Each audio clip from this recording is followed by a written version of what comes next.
Bienvenidos todos al Invernadero Horror Podcast. Seguimos celebrando el mes del terror. Arrancamos el episodio pasado discutiendo la última película de David Bruckner, The Night House. En esta ocasión nos estamos metiendo con una serie de nuestro queridísimo Mike Flanagan. Mi nombre es Jesús Allende. El mío es Alejandro Giribone. Ale, te digo, ya me estaba picando el bicho de que quería volver a discutir una serie en esta segunda temporada. Todavía no habíamos tenido la oportunidad y bueno, nos tocó nada más ni nada menos que con la serie de Mike. Sí, un director que nos gusta mucho y que me parece que está como el vino con cada nuevo proyecto, sea serie o película, se está afinando más sus herramientas. Sí, lo estábamos hablando un poco antes de empezar a grabar, que bueno, le tenemos un cariño especial, lo conocimos, la primera película que vimos de él fue Oculus, que ya para hacer una película de terror, me acuerdo en el momento en que la vimos, ya vimos que tenía algo distinto, algo que bueno, ahora después de ya ver tantas producciones de él entre Hush, Hunting of Hill House y un montón de cosas más, vemos que ya empieza a tener una marca muy registrada suya y bueno, es un director que verdaderamente a los dos nos encanta. Y antes de empezar a hablar del proyecto en sí, y vamos a hacer una especie de introducción para poner cómo se fue gestando este proyecto tan personal de Mike, me parece demasiado interesante y hasta me asusta en cierto sentido cómo se están conectando todos los episodios. Están todos muy relacionados con la muerte últimamente y con el duelo, con el dolor. En cierto punto tampoco es tan sorpresivo porque es casi el miedo primordial que tenemos, ¿no? Como seres racionales, pero venimos de un capítulo que trataba la muerte y lo que viene después del más allá y cómo relacionarlos saludablemente con ella. Y ahora vamos a meternos en una gran serie que toca muchos temas y entre ellos es este, ¿no? ¿Cómo vivimos? ¿Para qué vivimos? ¿Qué hay después de la muerte? Y todas las grandes preguntas, como se dicen coloquialmente, ¿no? De big questions.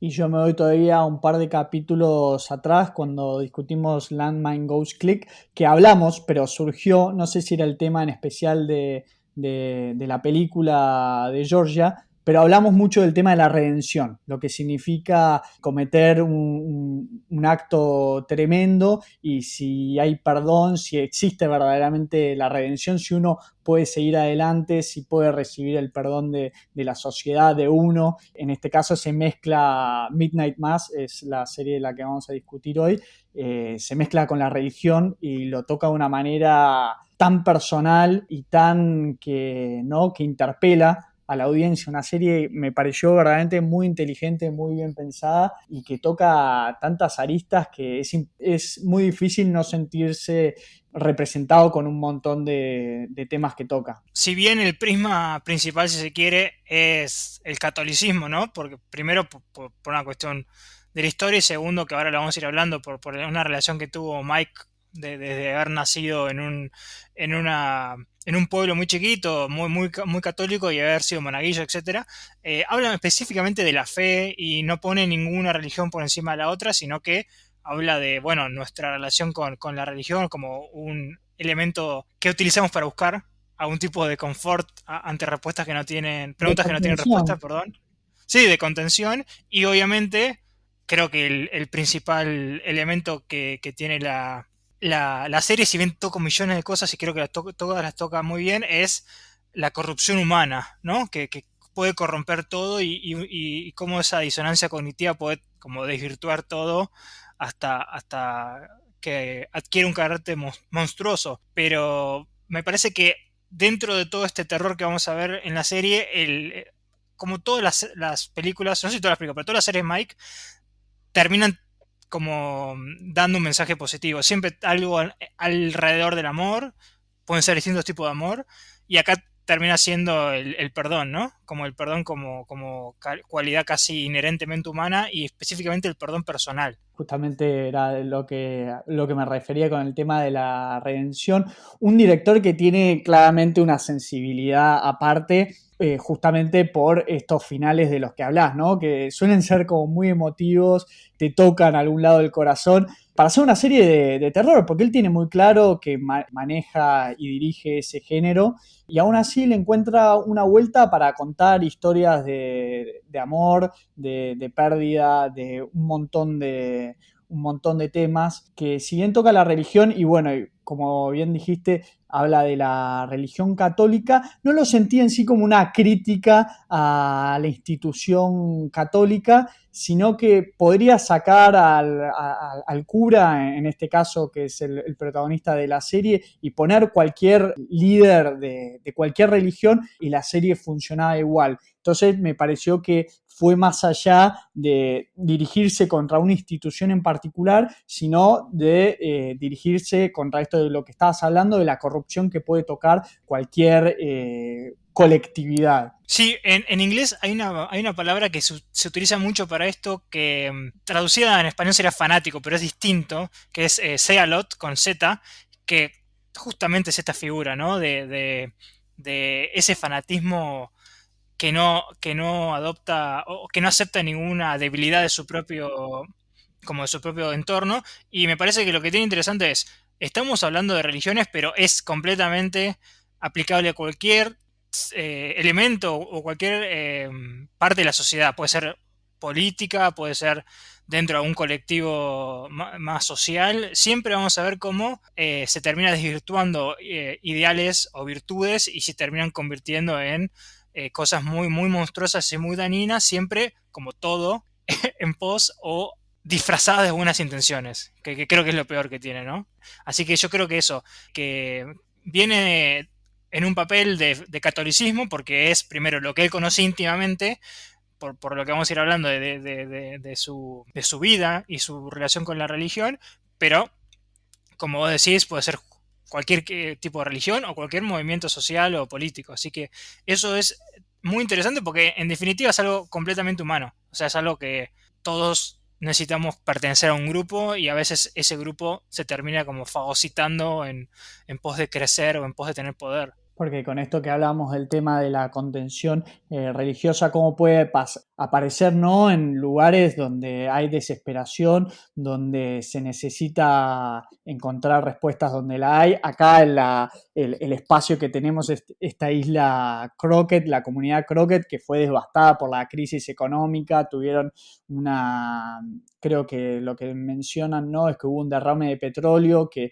hizo que quebraran un montón de empresas pesqueras, que era de lo que subsistía la comunidad. Entonces tenemos gente desesperada que empieza a buscar respuestas que escapan lo terrenal, ¿no? Que está esperando este milagro, que sea un milagro financiero o un milagro real, ¿no? Que algo que pueda hacer que dejen de sentir dolor. Y es en estas situaciones donde puede suceder algo muy peligroso, que surja alguien que pueda englobar todas esas plegarias, prometerle el cielo en la tierra y aprovecharse de esta situación. No me quiero adelantar todavía con la trama, pero con esto que hablas del fanatismo, yo creo que está muy encarnada la figura del fanático religioso en el personaje de Bev King, que va a ser como la ayudante del Monseñor, y después el personaje del Monseñor, que vendría a representar más lo mesiánico, ¿no? El Salvador que se aparece un día en esta isla devastada a traerles abundancia, ¿no? Como él dice en uno de sus primeros sermones, es las redes llenas, que más allá de todas las alegorías que hay entre los pescadores y la Biblia, que son figuras recurrentes, y de hecho los primeros apóstoles de Jesucristo eran pescadores. A mí creo que, y lo vamos a ir hablando todo el capítulo, hay dos figuras que se contraponen. Parecerían ser muy complementarias, pero no lo son. Obviamente uno es este cura, este padre, que para mí peca más si querés, de orgullo, ¿no? De pensar que viene a solucionar el problema o a traer esta palabra de Dios. Después entendemos que hay algunos elementos más humanamente egoístas detrás. Y después está la figura de Beb. Yo siento que uno es inconscientemente egoísta o inconscientemente defectuoso, si se quiere, humanamente defectuoso, y el otro es conscientemente. Para mí Beb, de hecho, es lo que mejor encarna la falacia, si querés, de fanatismo. Para mí ella es fanática de una sola cosa, y esa sola cosa es el poder. No creo que ni siquiera sea una fanática religiosa, y me parece que queda en evidencia en los momentos finales de la serie, cuando todos terminan tomando ciertas decisiones y ella termina tomando otras, y ahí quedan, si querés, en evidencia. Me voy a adelantar algo que quiero hablar, que es como la muerte de grandes de los personajes principales como que revelan sus características humanas o su forma de ser. Lo vamos a ir viendo durante todo el episodio. Pero es muy importante estos dos puntos de partida. Y sí, Bev es la monstruosidad humana. Todo lo que vimos con Rebecca Hall en el capítulo anterior, bueno, es lo mismo con esto. Tiene una actuación tan venenosamente frustrante que, de nuevo, te pone los pelos de punta. Que además odiarla. Sí, sí, y llega un punto que esto de ser real a este nivel de fanatismo, que es, sin importar lo inverosímil que sea la situación, encuentra una forma como de darle vuelta a una cita bíblica y justificar, o por lo menos contextualizar lo que está ocurriendo. Esto, para mí, lo que pone de manifiesto que es algo que en la sociedad funciona mucho, que es como el vómito de una cita o el vómito de un carácter de tweet que, si querés, fomenta o refuerza mi sesgo cognitivo o sesgo de confirmación, porque ella vomita frases que están escritas por hombres, porque creas o no en lo que viene detrás de la Biblia, en definitiva son como parafraseos de gente que creo que lo escribió siglos después de técnicamente lo que ocurrió con Jesús. Entonces es muy interesante esa visión. Sí, de hecho la Biblia se escribió 50 años después de la muerte de Jesucristo. Así que bueno, imagínate lo que van a haber sido esas interpretaciones o la recreación de la vida de una persona que murió hace 50 años, por más de que uno lo hayan escrito los testigos presenciales y quienes lo conocieron y lo siguieron en su momento. Quiero después discutir más adelante. Beb King creo que nos va a llevar gran parte del episodio porque es un gran personaje, pero sí, ya el punto de eso que hablabas de que vomitaba citas bíblicas, hay un punto que son tan específicas que me parece que ella en su fanatismo se inventaba citas en el momento como predicadora, porque ya hay escenas donde es tan específica la cita bíblica a lo que está sucediendo o a lo que ella quiere que se materialice en esa situación, que bueno, resulta absurdo, pero muy característico de su personaje. Ya nos pusimos muy metafóricos antes de tiempo, algo que nos encanta ponernos, pero algo que no tenemos que olvidar también es que esto es una historia de vampiros, o sea, hablamos de religión, hablamos de pérdida, hablamos de cómo es esto de fanatismos, pero no nos tenemos que olvidar que en el medio estamos hablando de una historia de vampiros que tiene todos estos componentes. Algo increíble y por eso cada vez me vuelvo más fanático. Bueno, justo hablando de fanatismo de Mike Flanagan, es el poder que tiene para reinventar géneros, darle un aire fresco. Ya lo vimos en Hunting of Hill House, reinventando el tema de las casas embrujadas, con Bly Manor, con el terror gótico, que le dio una vuelta de tuerca que, bueno, valga, justo me salió sin querer un juego de palabras, pero bueno, él adaptó una historia que se llama Una vuelta de tuerca para la historia de Bly, y acá el género de vampiros que yo ya lo veía tan explotado, que un poco venía asqueado de las historias de vampiros o me parecían todo lo mismo, que se queda con los mismos clichés, pero acá logró una historia en la que juntó al vampiro y el ajo, por así decirlo, ¿no? Porque hizo vampiros católicos, que es un oxímoron total, es una incongruencia para la historia clásica, pero le dio mucho sentido y funciona con la estructura que creó a la perfección. Acá un par de cosas. La primera es que aplaudo en este mundo de la instantaneidad y del scoop o del leak o de la filtración no habernos enterado del capítulo pivot, que es el tercero, cuando se presenta este ángel, demonio, perdón, o vampiro, vampi ángel, como queramos llamarle. Y algo que me parece muy interesante es como, que no lo hablamos mucho, pero todo este backstage que tuvo Mike Flanagan de hacer monaguillo, de estar muy interesado con la Biblia, es cómo trató de justificar o relacionar la figura del vampiro con ángeles o con la religión católica en este sentido. Y hay una frase que él dice que me parece, pero me voló la cabeza, que él se preguntaba cuando era chico si la transubstanciación, que no me va a salir la palabra, pero es básicamente cuando lo haces, viste, este es el cuerpo de Cristo, esta es la sangre de Cristo. El cuerpo de Cristo que se vuelve una hostia, eso sería la transmutación. habla específicamente de Jesús y de la sangre, y que obviamente uno la toma dentro del contexto de la religión para la vida eterna. O sea que en definitiva es un elemento vampírico. Entonces esa relación me pareció genial. Obviamente la relación con el ángel, ¿no? Con la figura angelical, y con las millones de citas que hacen referencia a ángeles en la Biblia. Como siempre vimos, la Biblia, por lo que tenemos entendido, no somos eruditos en esto, la figura de los ángeles nunca fueron solo buenas. O sea, a veces hay estas citas, creo que en el Antiguo Testamento, que son más bélicas, más sangrientas, así que eso está muy bueno. Y obviamente también el vampiro metafóricamente va a representar un montón de cosas, desde el fanatismo, desde esa parte que puede ser de una religión, que puede ser de la política o de la sociedad, de beneficiarse del sufrimiento de las comunidades, porque básicamente muchas de estas son promesas, ¿no? Promesas de una vida eterna o de un futuro cercano, mientras literalmente te quito la sangre, te quito ese fuego que tenés. Así que esas figuras son muy interesantes, y de nuevo, si bien nosotros hicimos unos chistes previos cuando lo estábamos viendo, que cuando vimos ese baúl dijimos, bueno, esto se parece mucho a The Strain, una serie muy buena de vampiros. No sé si en el capítulo 1 dije, acá hay un vampiro, pero es muy buena cómo hace esa relación, cómo inserta este elemento sobrenatural en un mundo muy tangible. En el episodio que hablamos de Martin Slane, que tocamos el tema de los arcángeles, bueno, todo esto que estabas mencionando recién, de que olvidamos, ¿no? Que el Antiguo Testamento es sangre, guerras, devastación, hambruna, y tenemos a todos estos arcángeles que son figuras y guerreras bélicas que van a pelear por el reino de Dios, y si tienen que derramar sangre, así va a ser.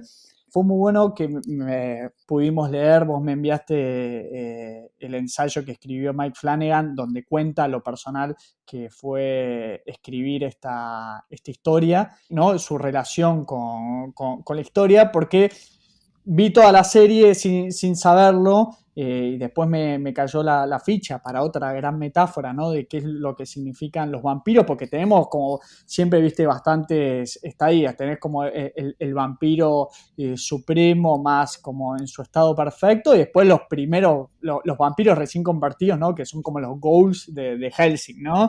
Que lo ves más que actúan irracionalmente y todo el tiempo queriendo saciar su sed. Y acá tenemos un protagonista que es Riley, que está marcado por su historia, marcada por el alcoholismo y los excesos, que después de leer el ensayo nos enteramos, ¿no? Que Sí, es Mike Flanagan, claro, básicamente. porque Mike Flanagan fue alcohólico, ahora ya lleva 3 años recuperándose y sobrio, pero esto vi toda la serie sin saberlo, y tener este dato me resignificó toda la historia, justamente ya cuando tenemos estos vampiros más recién convertidos, sedientos de sangre, ¿no? Que necesitan abastecerse rápidamente de esto, de una adicción, ¿no? Como parecen drogadictos, adictos a la heroína, que necesitan inyectarse porque si no, no pueden funcionar. Y esto yo creo que hizo una gran catarsis con esta figura, ¿viste? Para hablar de su alcoholismo, de lo que es estar en este estadio que no podés reconocer a tu ser querido, que te aleja de tu familia y que podés cometer unas aberraciones totales, que es este gran tema que lo aqueja al personaje principal, que es haber matado a una persona estando al volante y alcoholizado. Una adolescente, que es con lo que va a tener que tratar a lo largo de toda la serie, que bueno, es un poco Mike Flanagan contando su historia, sin haber llegado a ese estado de matar a alguien, pero creo que simbólicamente él siente haber matado una parte suya al sucumbir ante el alcohol. No solo es por esto que decís de su relación con el alcoholismo, sino que en este ensayo que te pasé, que también lo leí, yo lo leí después de ver la serie, porque no me da la impresión que iba a spoilear la serie, pero también él es Riley porque te contaban que, bueno, él había sido criado como monaguillo, muy relacionado con la Iglesia Católica, pero, y esto es lo que me parece muy interesante con la figura de Beb, él nunca había leído la Biblia, él siempre recibía frases de la Biblia, ¿no? Como sin contexto, sin ningún tipo de pensamiento crítico. Y cuando fue a la facultad empezó, creo que tuvo una especie de materia como, no sé, religión universal o algo así, y se dio cuenta, bueno, tengo que leer la Biblia, tengo que leer el Corán o otros textos budistas, etcétera. Y se empezó a dar cuenta de, primero, muchas de las similitudes, ¿no? Porque obviamente los temas universales como la muerte siempre convergen en el mismo lado. pero también se dio cuenta de qué tan fácil, específicamente las religiones, pero de nuevo, puede ser la política, puede dar lugar o dar pie al fanatismo y a la exclusión. Porque obviamente, y acá también se ve en la figura de Bev, como que únicamente puede existir un dios y un dios invalida al otro. Entonces ese otro, bueno, inherentemente, los que comulgan con ese dios son impuros y son, viste, es carne del rebaño.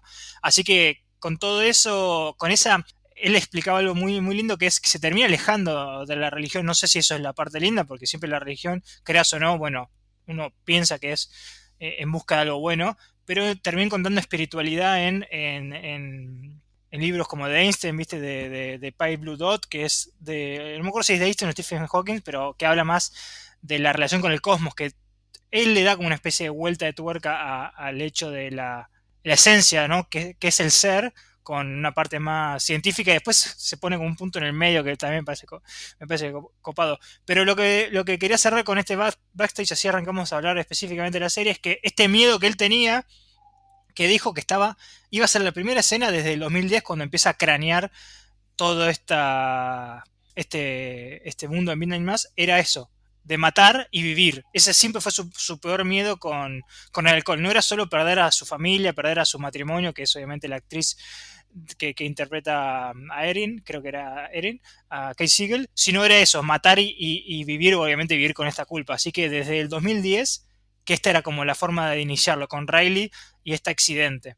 Así que eso me parece como cierra que básicamente Riley es un avatar de Mike Flanagan. Y ya antes de meternos a fondo con los capítulos, sí quería hablar de esto que tocaste, el tema de, ¿no? de su formación, tratando de conocer, viste, la verdad de las distintas religiones, ¿no? Y cómo encontrarle más similitudes que diferencias en general. Y creo que eso lo pudo resumir muy bien en lo que es la escena, ¿no? Que están discutiendo el personaje del sheriff Hassan que hace Ujú. Raúl Colli, que por lejos me parece el mejor descubrimiento actoral de Flanagan. Yo, salvo Mm. por esto y Bly Manor, no lo vi en ningún otro lado. Sí, yo lo vi, pero en una sitcom se llamaba, creo que ahí Zombie, era muy, no era este nivel de actoral. O sea, acá agarró una piedra en bruto y la pulió. Por eso, yo lo había visto, lo vi en Bly Manor, que hace el personaje del chef, que es un personaje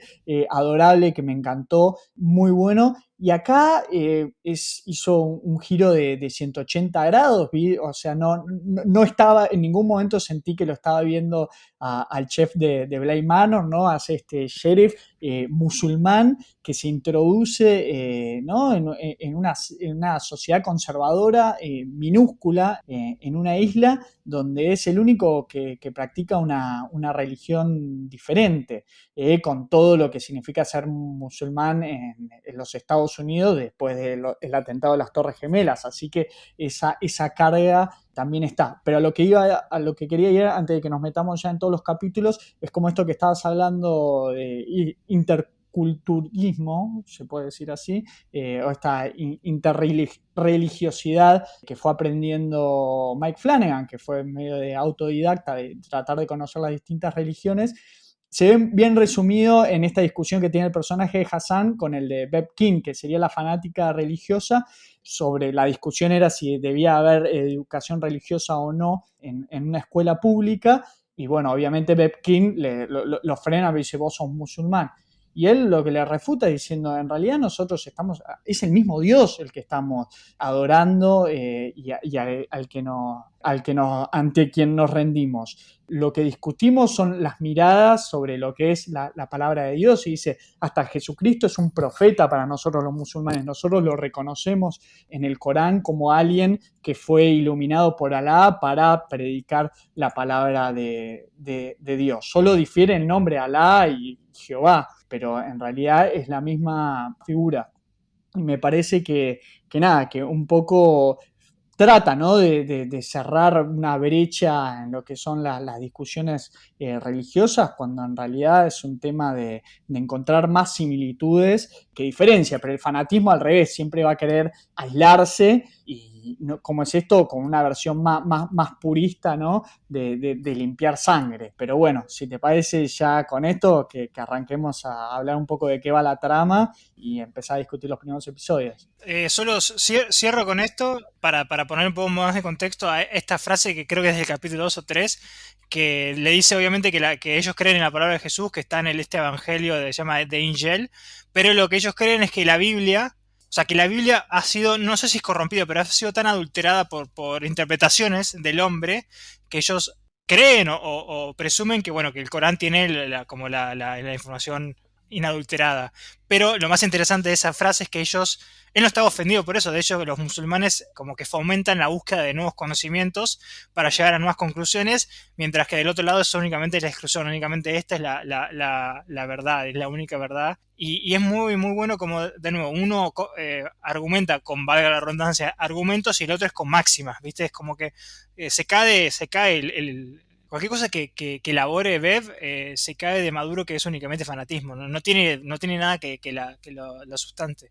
Así que era únicamente para agregar un poquito más, porque lo tenía anotado, no es que me lo acuerde, pero son esos momentos que brillan. Así que bueno, arranquemos ya con qué nos presenta uno de los cuentos de Stephen King sin ser escrito por Stephen King, ¿no? Sí.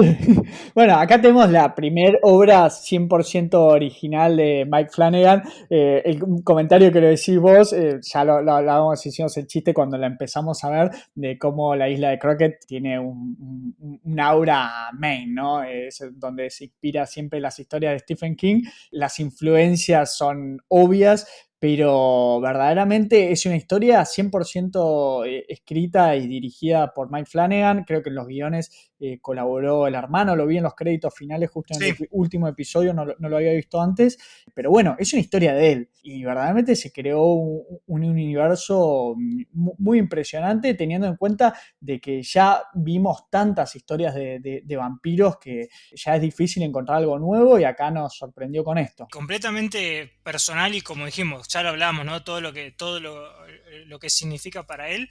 Y de nuevo, un proyecto de 10 años que también por eso es que se empezó a ver como easter eggs o sea, la portada del libro se veía tanto en Hash como en Gerald's Game, que él no tenía tiempo o nadie le quería aceptar El pitch, sí, el pitch. para hacerlo. Primero, dentro de este ensayo había dicho que en un momento había escrito, no sé, 150 páginas y recién estaba como en uno como de los momentos pivot, que son estos monólogos, estas relaciones que tiene el padre Paul con Riley, y decía más o menos como que 150 páginas es todo un guión de una película. Y él iba por, no sé, la mitad. Entonces dijo, bueno, nunca va a poder ser una película. Así que, bueno, ya por suerte tiene este deal con Netflix, así que buenísimo que haya podido hacerlo porque fue una obra maestra de las mejores series del año. Y nada, bueno, tenemos este mundo, ¿no? Esta isla con muy pocos habitantes, creo que era 127, capaz no ese es el número, pero era algo así, con heridas abiertas que no han subsanado y con un elemento externo, dos elementos externos, o tres elementos externos. Primero Riley, que viene después de estos 4 años de la cárcel. Después tenemos el sheriff, que creo que también, no sé si había entrado al mismo tiempo, pero es un elemento foráneo de este nuevo mundo. Y el nuevo padre, ¿no? Que viene a dar esta misa de este núcleo súper religioso por aparentemente una enfermedad que tiene el monseñor. Monseñor, no me acuerdo el apellido, pero Sí, el monseñor, que es el clásico cura que estuvo durante todo la vida útil, si se quiere, de ese pueblo. Capaz ese pueblo es más antiguo, ¿no? Pero que todos los conocen, entonces, bueno, hay como estos elementos foráneos que, como conocemos en cualquier película o serie que adapte a un cuento de Stephen King, si bien en este caso no pasa, empiezan como los murmullos, ¿no? Y los secretismos. claro, porque tampoco, o sea, hay mucho divertimento en la isla, ¿no? Y bueno, y entonces hay mucho, como decís vos, ¿no? De murmullo, de chusmerío, de hablar de estas tres novedades. De Riley que vuelve después de estar en la cárcel, después de haber matado a alguien estando alcoholizado. Después el nuevo sheriff, que es musulmán, ni más ni menos. Y el nuevo predicador, el nuevo sacerdote con todo lo que significa para una isla que está acostumbrada a sus tradiciones, a conocer, viste, cómo iban a ser los sermones del padre, que era un lugar, una figura en la que encontraban contención, y se tienen que acostumbrar a un nuevo sacerdote que no saben cuál es su mirada. Entonces al principio hay cierta recelo y desconfianza a esta figura que aparece y que va a ser quien les va a dar misa. También tiene una nueva tarea el nuevo sacerdote que llega a la isla, ¿no? Es que vemos que también hay una pérdida de fe, que no es que estaban todos sumergidos en la religión. De hecho muy pocas personas asistían a misa, salvo para ocasiones especiales como miércoles de ceniza, para como limpiar los pecados del año, que empieza antes de la cuaresma, antes de Pascua. Pero bueno, son todos elementos nuevos con los que va a tener que lidiar la población de Crockett. Sí, y acá ahí me noté, creo que el primer día o de los primeros capítulos, que hay una frase, no sé cómo se traducirá en español porque la conozco en inglés, que es Beware of Greeks bearing gifts, ¿no? Que hace alusión a Troya, que es básicamente algo así como, bueno, desconfiado, tener cuidado con los griegos que te traen regalos.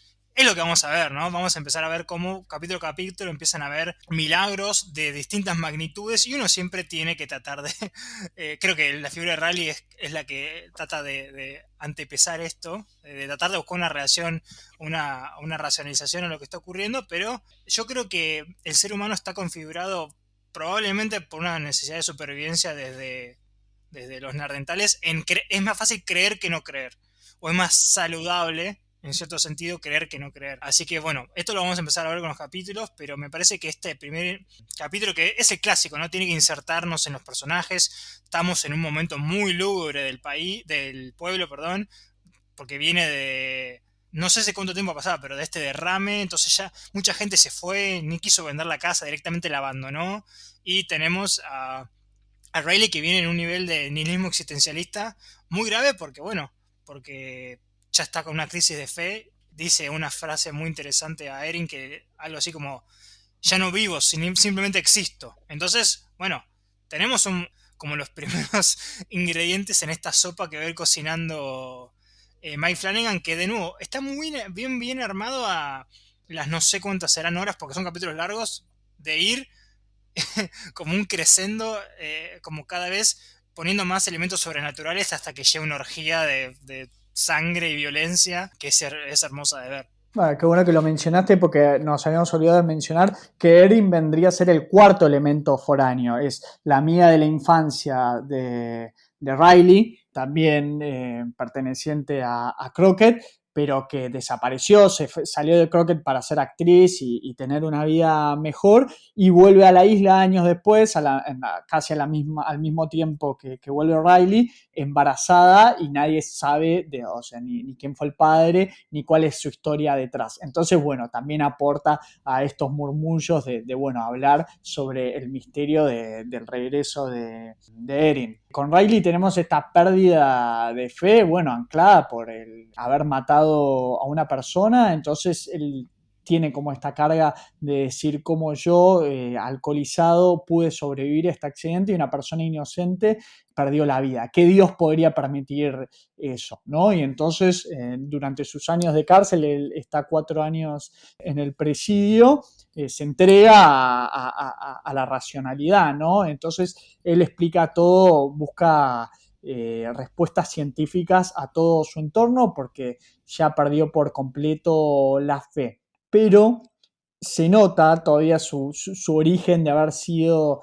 criado, ¿no? En la fe, ¿no? Porque le da como cierto, aún así le da como cierto misticismo y poética a lo que es el estudio científico y la lógica, que no lo vi en ninguna otra película, ¿no? El personaje de Riley, mismo a la manera de expresarse, es muy poética y hasta mística por momentos. Lo que tiene Mike Flanagan con sus ya característicos monólogos es que, o sea, son casi, no sé si son casi prosa, ¿no? Son medio surrealistas. O sea, yo nunca me creo que una persona de repente es como que entra en escena y empieza a dar un monólogo. Son muy lindos y muy elocuentes, pero es como que Riley parece ser al mismo tiempo un filósofo, un científico, no sé, un sofista, millones de cosas a la vez, Además de pero haber sido un startup tech que fue sí, sí, sí. muy exitoso y le fue muy bien en las finanzas y se olvidó de su pasado en la isla, pero bueno, tuvo que volver porque no le quedaba otra. Sí, a mí me gustan igual, los monólogos que son muy característicos. No sé si tienen uno por capítulo, pero casi. Y acá es donde yo lo interpreto como que es Mike Flanagan. Mike Flanagan habla y dice, bueno, acá es como que me da mucho de obra de teatro que de repente una voz omnipresente empieza a hablar. Pero sí, es así como decís. Y ya tenemos los primeros elementos que ahora lo vamos a empezar a ver en el capítulo 2 de bueno, algo puede estar pasando. Hablamos de este baúl, que es un baúl como de dimensiones medio sobrehumanas. Hablamos Que de lo tiene el cura, digámoslo, el que lo nuevo tiene, cura, sí, lo tiene el nuevo cura y Monseñor. sí, el Father Paul, que tiene también, hay una escena con estos chicos que se van como a una isla dentro de la isla y hay como unos ruidos, ¿no? De ramas y ahí vemos, ¿habrá un animal o habrá algo más allá? Que de nuevo esta serie está muy buena para, como, no sé si verla de nuevo, obviamente sí, como todo de Mike Flanagan, pero para tratar de volver a pensar los capítulos y ver que están las migajas, ¿no? El camino de Hansel y Gretel para llegar a esa casa de dulces, que bueno, va a ser obviamente la capilla de San Patricio. Y también, bueno, yo no soy muy experto, pero como cada parte de los capítulos tiene algún, se llama, es una página del libro o es un libro y alguna referencia al Bíblicas. catolicismo, creo que sí, arranca con el Génesis, obviamente con el inicio y ahora nos quedamos con los Salmos, que son como estos, creo que son cantos, ¿no? No sé si de fe, bueno, pero como canciones, ¿no?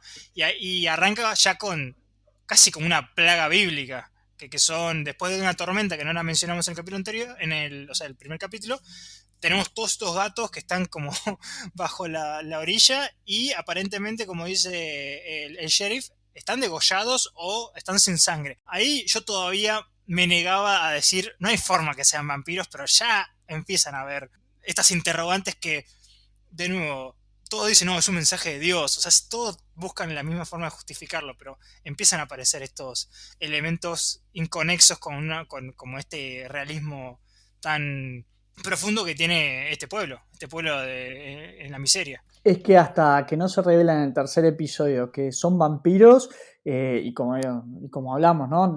No habíamos visto ningún spoiler por suerte.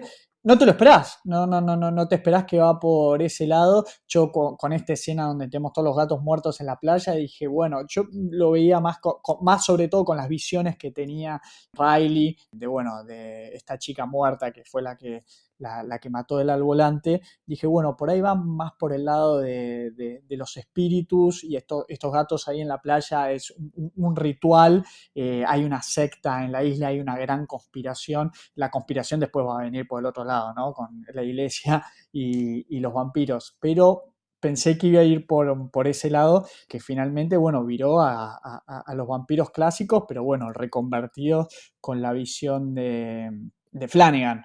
Estos primeros episodios tienen todo este misterio con el tema de la tormenta y eso me hiciste acordar que también otra gran discusión tienen Bev y Hassan, el sheriff, ¿no? Es porque ella dice, el nuevo sheriff quiere poner orden, sabe que se viene una tormenta en la que puede morir gente o puede correr riesgo la seguridad de la gente que puebla la isla. Dice, hace todo un plan, ¿no? de resguardo. Dice, bueno, nos vamos a juntar todos en tal lado. Y ver quién dice, no, acá siempre nos juntamos en iglesia y todos nos vamos a refugiar en la iglesia como para marcar, ¿no? El rol que tiene la religión ahí y un poco separar a Hassan de cómo un musulmán nos va a brindar seguridad a nosotros, por más de que tuviese el mejor plan y supiese bien dónde se podían resguardar todos de la tormenta. No me acuerdo bien si era la iglesia o también otro elemento que habla de la hipocresía y de esta manipulación constante que tiene Bev, de verborragia venenosa, es que ella, por lo que nos dejan entender, no me acuerdo si este capítulo o el que sigue, lucró, ¿no? Sí. Con la desgracia de este derramamiento de petróleo, porque después le quisieron hacer ese clásico, ¿viste? De que viene el gobierno, viene esta empresa y quiere dar como una especie de settlement o de acuerdo, y que siempre es un poco desventajoso, y bueno, ella como que no sé si habrá presionado para que lo hagan, y calculo que con toda esa recaudación termina poniendo lo que se llama en inglés centro de recreación o rec center, que nunca me queda claro que para qué es. Son muy típicos de los Estados Unidos, ¿no? Como que cumple, la iglesia además cumple como funciones sociales, ¿viste? Ahí son los típicos lugares, y lo vamos a ver en la serie, donde se hacían las reuniones de alcohólicos anónimos y un montón de estos grupos terapéuticos que tienen como un lugar de encuentro ahí para tratar, ¿viste? Sus patologías, pero amparados por la iglesia que le da soporte. Y sí, lo que te dejan entrever es que no solo hizo ese centro de recreación cristiano, católico, con el dinero de la indemnización de la petrolera, sino que desvió fondos, ¿no? Que armó esa gran fachada, como usé todos los fondos ahí, pero se quedó con un retorno Bepkin, ¿no? Para su propio beneficio, la gran corrupta de la isla. Me estoy adelantando mucho, pero lo que termina para mí representando Bev es esta hipocresía de ser una enamorada del poder. Eso es como su driver. Así que es un personaje no sé si es complejo porque es bastante una sola nota, pero está tan bien construida, encarna muy bien.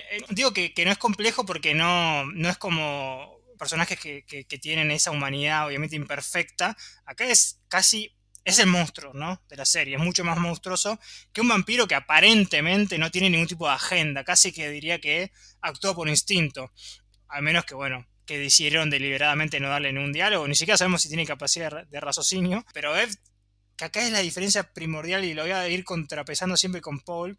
Paul toma una decisión que por ahí era por ahí realmente creía en eso. Hay que pensar que, bueno, acá me estoy adelantando al tercer capítulo, pero en cómo se encuentra con el ángel, está en una situación muy particular, el monseñor, que está casi en los estados finales de la demencia. Entonces yo no creo que sea tan difícil de analizar, bueno, puede ser un ángel.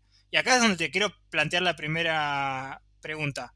La figura del vampiro no existe en este mundo, claramente, ¿o no? Sí, bueno, eso me lo sacaste de la punta de la lengua, porque para empezar nunca se menciona la palabra vampiro, y una vez que empiezan a suceder todas estas cosas sobrenaturales, nadie dice racionalmente, che, esto podría ser un vampiro, por más de inspirado en la mitología o en las películas. Es como que de repente nadie se plantea esta posibilidad con todos los sucesos que están sucediendo. Sí, acá ya, bueno, nos quedamos en el capítulo 3 que es cuando se presenta este ángel, de nuevo, que a mí me sorprendió y dije, ¿qué estoy viendo? O sea, ¿cómo apareció esto acá? Además es en Damascus, que creo que tiene algún tipo de, no sé si alguna historia dentro de la Biblia hablará con el tema de la resurrección. Y es cuando ya empieza el primer milagro, como milagro más fuerte, ¿no? Que sería de Lisa, esta chica cuadriplégica que nos enteramos después que es porque un tiro al aire, un tiro que le hizo Joe, el borracho, ¿no? Clásico borracho del pueblo, y la dejó cuadripléjica, o la dejó creo que solo en silla de ruedas, o sea, puede mover los brazos, y etcétera. Empieza a caminar. Y ahí es como, bueno, es un milagro con palabras mayúsculas. Y ahí es cuando creo que empiezan a incrementarse las filas de la iglesia, ¿no? Porque algo está pasando, inclusive Beat dice algo alrededor de este es el momento ideal para estar vivos o para, bueno, como que hay algo que se está gestando. Pero cuando vayamos avanzando en los capítulos y más elementos del vampirismo empiezan a verse manifestados, si existiese en la cultura popular de este mundo que nos presenta Flanagan, no hay que ser Einstein, o sea, cuando ya no pueden tolerar la luz solar, es la primera ficha que te tiene que caer. Por eso para mí, a diferencia como capaz en los zombies, esas películas de zombies que nunca le dicen zombies porque no sé, no le quieren decir, a veces existen dentro no sé, de las películas en ese mundo. Acá para mí no, porque carecería de sentido, sino. Así que lo que me parece muy importante que lo hablaste con cómo se volcó Riley al ateísmo, ¿no? Frente a la incongruencia de por qué él está vivo y no está viva una persona que no tuvo ningún tipo de culpa. Lo contrapongo con, en este capítulo, Hassan, que le dice al hijo primero que los milagros no son magia, y si fuesen así, ¿por qué deja que esta persona no se camine? Y la mujer de Hassan y la madre del hijo de Hassan, que no me lo acuerdo el nombre, ¿por qué murió de una larga enfermedad de cáncer pancreático? Entonces, ahí es como frente de nuevo a una situación donde uno podría pensar, ¿por qué Dios deja que pasen determinadas circunstancias? Él no perdió la fe.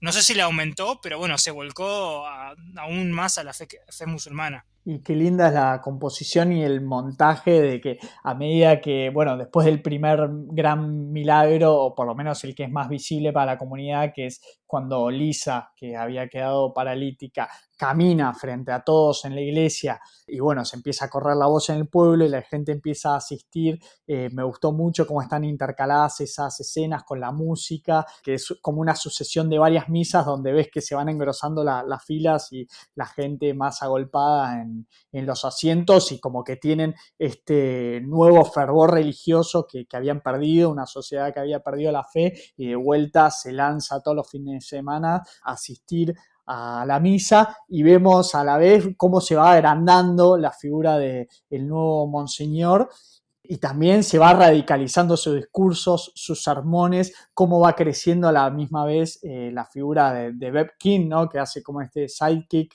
como ayudante barra alguien que quiere mover los hilos también, que ocupa un lugar en la religión católica que ella no puede estar no puede ocupar el rol principal por ser mujer, entonces se tiene que relegar a este rol de asistencia, pero que tiene una ambición gigante de poder, ya lo discutimos un montón y lo vamos a seguir discutiendo, pero me encantó cómo acompañado con la música debe ser de una de las escenas que más me gustaron.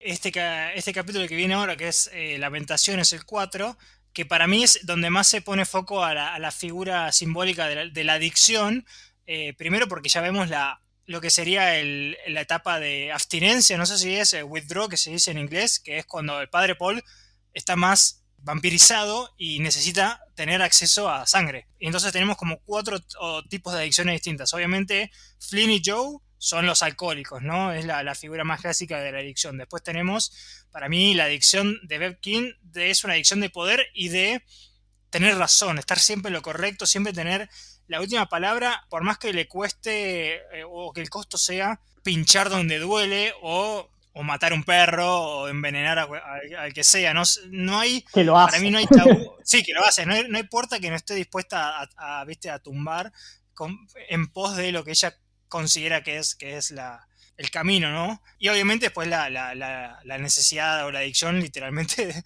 del vampiro del padre Paul, que es a la sangre, ¿no? Y es lo que representa la sangre. Así que yo creo que en esto es donde mejor se pone de manifiesta este tipo de relaciones generalmente insalubres que tenemos como las adicciones como seres humanos y que en un momento, acá es cuando volviendo al backstage, aparece como ese de y vuelta que tiene Flynn con Riley Flynn con el padre de Paul, que técnicamente es cuando lleva 150 páginas de guión, hace más o menos 10 años, que empiezan a contraponer, bueno, por qué suceden las cosas y esta nueva visión que tiene Flynn, que siempre trata de racionalizarlo como que él tiene un monstruo adentro y trata de, con bastante, si querés, coraje, decir que él es el responsable de lo que ocurre, pero aún con ese coraje todavía no se puede perdonar por todo lo que ocurre. Entonces, bueno, empiezan a tener estos idas y vueltas y es el capítulo que arranca con esa seguidilla de 4 y 5 con unos cliffhangers que te dejan recalculando, ¿no? Tenemos bueno, del fervor religioso que viene con esta abundancia de milagros, pero bueno, obviamente lo que vamos a empezar a ver también es que todo esto tiene su coste, ¿no? Empezamos a ver los ciudadanos de Crockett que están rejuvenecidos, bueno, una persona que estaba paralítica vuelve a caminar, una persona que padecía ya Alzheimer, no solo recupera la memoria, sino cada vez está más joven, que es el personaje de la madre de la médica de la isla, que tiene mucha relevancia en la historia, pero bueno, sabemos que no hay gratis porque conocemos la fuente de los milagros, ¿no? Esta figura que primero llaman el ángel, que nosotros obviamente lo vemos como un vampiro, ¿no? Una criatura alada que se alimenta de sangre y además entrega sangre. Ya a esta altura, si no me equivoco, ya tenemos el primer cliffhanger, ¿no? De quién es verdaderamente el nuevo Monseñor Paul, ¿no? Sí, para este momento que es el capítulo 4 ya hubo la confesión de quién es él, que con el flashback del capítulo 3 te explican quién es él, por lo menos dentro de su monólogo, pero el capítulo 4 termina justamente con el ángel zambullendo al pobre Riley, así termina. Que él vuelve a la noche a ese centro de recreación por una, viste, esa curiosidad mórbida que a veces tenemos los seres humanos de que todo tiene que cerrar, todo tiene que tener una respuesta, y bueno, viste, estar en el momento equivocado, en el Ah, lugar equivocado. bueno, Ale, obviamente no lo vamos a poder cerrar a tiempo, pero nada, discutamos tranquilo que me está divirtiendo mucho. Dale, sí, sí, está saliendo muy bien. Eh, ¿Querés, si vamos a hacerlo un poquito más tranqui, en el capítulo 4 aparece los monólogos de qué es la muerte, pero no lo hablamos, porque yo ya estaba metiéndolo como más, es ¿viste? Cuando más, habla sí. Riley y Erin, pero bueno, para que eh, sepas. Si no, yo lo terminé no. con que se les zambullía el vampiro. Ah, y tenía que hablar yo. Sí, como así termina el Eh, capítulo. Pará, ¿qué estaba diciendo? Que terminaba. No, porque pensabas al principio que el cliffhanger era que nos enteramos quién era el padre Paul, pero eso no, en el capítulo 4 es que él aparece en el lugar equivocado en el momento equivocado. Bueno, y lo que es muy curioso de cómo es bueno, el que nos presentaban como el gran protagonista de la serie Riley, que después toma un carácter más secundario y le da más protagonismo a otros personajes, sobre todo Erin, es que hasta el momento él no había presenciado nada sobrenatural, más allá de las visiones que tenía él y los sueños que le comenta a Erin sobre la muerte, ¿no? Este sueño recurrente que él tenía en un bote a la deriva en el que está solo y que siempre que va a llegar la hora del amanecer, él se levanta, ¿no? Como que está esperando ese gran momento de ver el amanecer y él se despierta. Pero él no tiene, hasta el momento no tuvo ni contacto. Para empezar, iba a la iglesia, pero no pudo ser alcanzado por este milagro, entre comillas, que era la sangre del vampiro que le ponían en el cáliz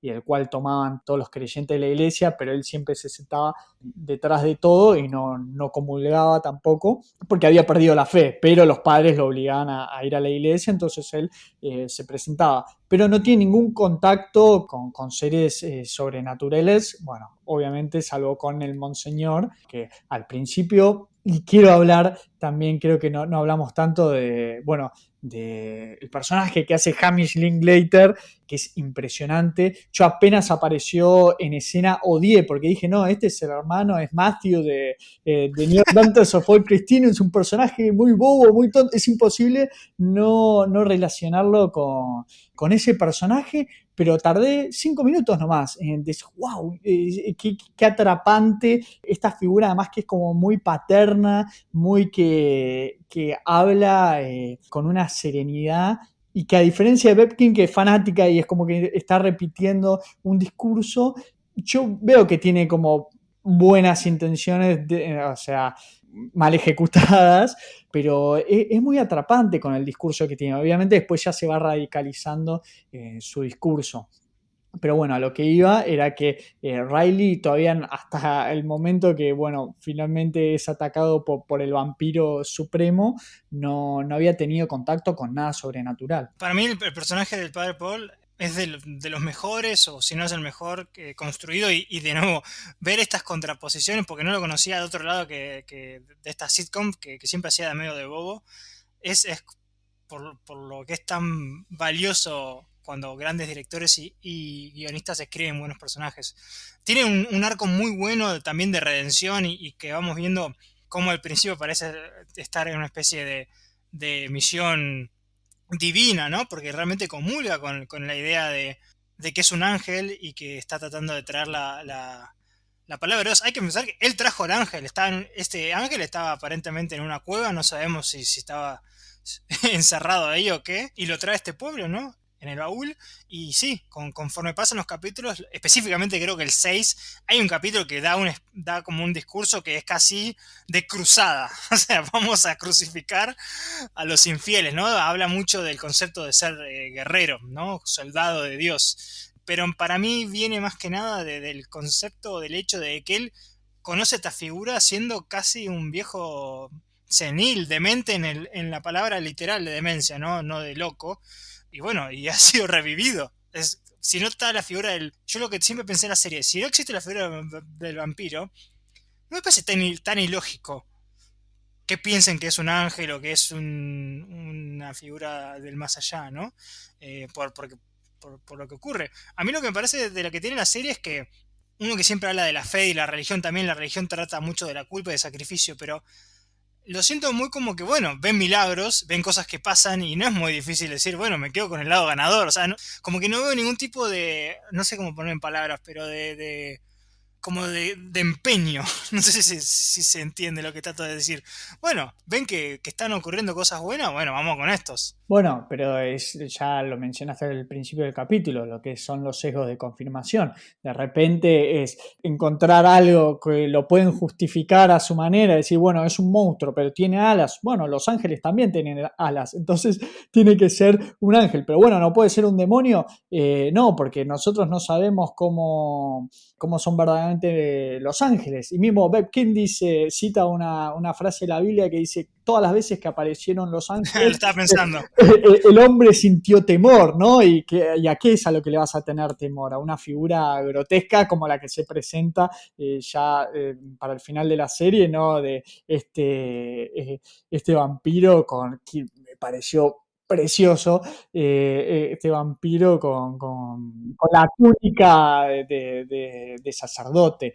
Vemos de a poco cómo van ganando adeptos, porque los primeros son el intendente o el mayor de la isla, que es el... Por necesidad, ¿no? Prácticamente, ¿no? No, Porque porque tienen le devuelve o sea, la movilidad a su hija, que le había perdido un accidente, entonces ellos son los primeros beneficiados por estos milagros. Pero bueno, pasan de beneficiados a ya cómplices, porque bueno, conocen esta realidad de que Monseñor verdaderamente era el Monseñor Pruitt, el original, el que viajó a Damasco, y no solo dejó de estar senil, sino que recuperó la juventud, y es algo que después lo vamos a ver también, pero él volver a la isla joven lo siente como una segunda oportunidad, y bueno, tiene su propia agenda llevando a este vampiro a la isla para, bueno, repartir estos milagros que él siente que con el que se vio bendecido. Entonces quiere repartir esas bendiciones, pero bueno, al mismo tiempo creo que es muy difícil no caer en esa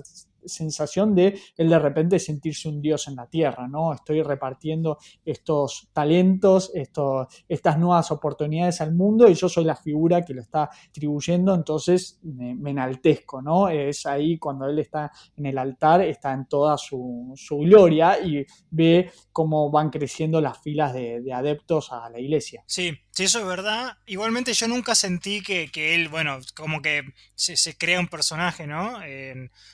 Y cuando veamos la razón real de por qué lo trajo a este pueblo, bueno, nos queda más en evidente lo imperfectamente humano que es, pero sí es cierto que empiezan a... También tiene una cruzada por el mero hecho de que él es Monseñor Pruitt. Entonces, para mí duele más la falta de fe o la falta de conexión con la religión bueno, que mucha gente tuvo porque el mundo le pasó por encima, básicamente, no hay de otra. Entonces capaz tiene como esa misión de evangelizar a todos. Así que eso es muy, muy bueno y que también recién lo terminas de entender cuando ya vas viendo todos viste, van cayendo todos los bloques en este Jenga que sabes que en un momento van a sacar el último bloque y se va a ir todo literalmente al demonio. Y hablando de demonios, que para mí, me gusta hacer esta distinción que la pensé, que es, para mí, Bev quién es el demonio y el ángel es una bestia. Para mí el ángel es una bestia, es un animal que tiene instinto. Puede ser un instinto de supervivencia y que él se tenga que necesite gente para sobrevivir, necesite familiars, ¿no? Como se dice mucho como en la bibliografía vampirística, que necesitan gente que no es vampiro para básicamente estar la mitad del día que ellos no pueden moverse. Así que viene por ese lado. Pero lo que tiene muy bueno ya el episodio 5 que es Evangelio, es, bueno, Riley está vivo y es un vampiro. Y acá viene como el segundo cara a cara que tiene con Monseñor Parrapol, como queramos llamarlos, y que lo que tiene es el actor, ¿cómo era? ¿Hasim? No, ¿cómo se llama? Hamish Linklater es el Sí, Monseñor Pruitt. que que tiene no solo una templanza, pero cuando necesita ser muy persuasivo lo es, sabe qué decirte, sabe cómo contenerte y básicamente lo que está tratando de hacer es, bueno, conseguir fieles no muertos, si se quiere, ¿no? O sea, es una nueva iglesia y entonces necesita tratar de, bueno, que acá es de nuevo donde si seguimos comprando que él considera que el ángel es un ángel, bueno, el ángel ha elegido a Riley porque lo que nunca me quedó muy claro es cuando el ángel quiere matar a alguien y cuando lo quiere convertir en vampiro. Nunca está muy clara la regla, pero bueno, lo convirtió. Entonces no hay que desperdiciar que fue elegido. Es que es rara la figura de yo lo llamo vampiro supremo, pero sería el vampiro original, ¿no? El Adán. El Master. Sí, el Adán que da origen a todos estos ghouls y estas nuevas ramas de vampiros, porque es verdad que de a momentos se comporta casi con instinto animal, ¿no? Que necesita saciar su sed de sangre y por otros momentos lo vemos, ¿no? Que actúa de forma más racional, como es esta gran escena en la que él se presenta frente a los creyentes en la iglesia y él vestido, ¿no? Porque si fuese así más como más animalesco, no se vestiría, ¿no? Y está vestido con esta túnica de sacerdote. También en los flashbacks, ¿no? Que tiene este encuentro con Monseñor Pruitt cuando era viejo, y yo siento, ¿no? Que ellos tienen como una especie de conexión por telepatía, ¿no? Que él no habla, este vampiro no habla, sino que se comunica a través de la mente, entonces tiene una suerte de inteligencia elevada, pero sí lo vemos en otros momentos, ¿no? Que sea estos instintos más animales. No sé si es algo que Flanagan no se terminó por definir qué carácter le quería dar a este vampiro, o si, nada, es un personaje que es así, es animal y razón, ¿no? Que por ahí se conjunta como una quimera de humano y animal y tiene un poco de estas dos cosas. Capaz ya poner una persona con raciocinio o un vampiro era introducir como una variable más y obviamente iba a tener una agenda como más literal. Onda, vamos a conquistar el mundo y me parece un lugar, un punto medio en puede haber instinto y puede haber algún tipo de inteligencia o de intuición para seguir haciendo lo que necesita hacer para, bueno, subsistir. Nunca sabemos si es el primero o el único o lo que sea. Lo que tiene el capítulo 5 que es este evangelio, que hay una como una contraposición en este mensaje bélico de guerreros del ejército de Dios con lo que está ocurriendo al mismo tiempo, que básicamente te está contando toda la serie. Riley le está contando a Erin que se fueron a este bote, que es el bote o esta imagen recurrente de los sueños, después de haber desaparecido 24 horas y con una Erin muy, muy preocupada en la relación entre ellos de clásico, nos amamos desde toda la vida porque íbamos juntos al colegio, etcétera.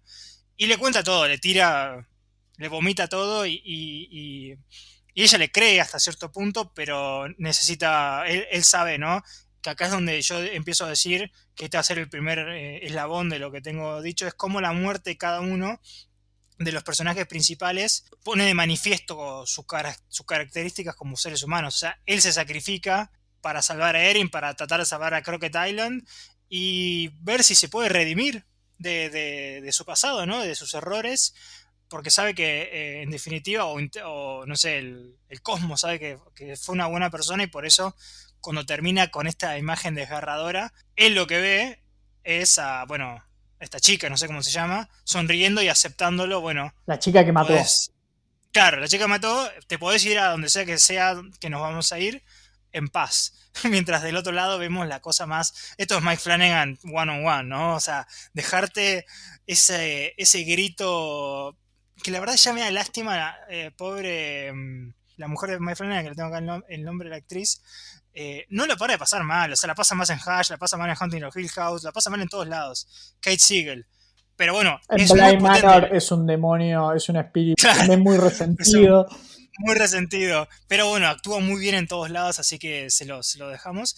Y es el segundo capítulo seguido con cliffhanger de, bueno, todo lo que te dije, que es un vampiro, que es el padre Pruitt, que hay una especie de configuración en la sangre, es verdad, porque bueno, se está muriendo enfrente, ¿no? Y ahí es cuando ya esta escalada empieza a tomar velocidad. Y acá empiezan todas las citas recurrentes a Santo Tomás, ¿no? Uno de los apóstoles de Jesús, de que, viste, siempre es el tema de tener fe es creer sin ver, y este apóstol de Jesús que cuando resucita en las escrituras de la Biblia, este apóstol no le cree y hasta que le toca, ¿no? Los estigmas, ¿no? Que es donde los puntos donde fue, Crucificado. claro, fue crucificado, donde le pusieron los clavos, ¿no?